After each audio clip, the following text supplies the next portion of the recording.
गुरुदैवताय गणाध्यक्षाय धीमहि गुणशरीराय गुणमण्डिताय गुणेशानाय धीमहि गुणातीताय गुणाधीशाय गुणप्रविष्टाय धीमहि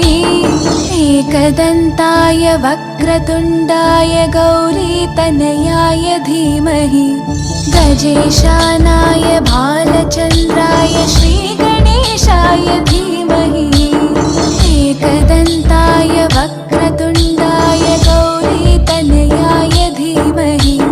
गजेशानाय भालचन्द्राय श्रीगणेशाय धीमहि गानचतुराय गानप्राणाय गानान्तरात्मने गानोत्सुकाय गानमत्ताय गानोत्सुकमनसे गुरुपूजिताय गुरुदैवताय गुरुकुलस्थायिने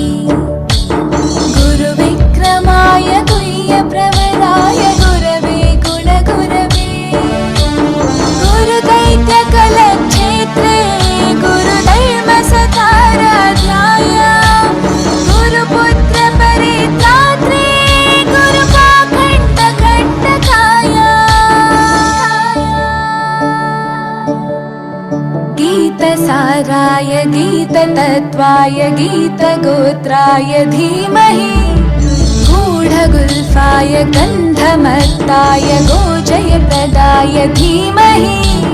गुणातीताय गुणाधीशाय गुणप्रविष्टाय धीमहि एकदन्ताय वक्रतुण्डाय गौरीतनयाय धीमहि गजेशानाय भालचन्द्राय श्रीगणेशाय धीमहि एकदन्ताय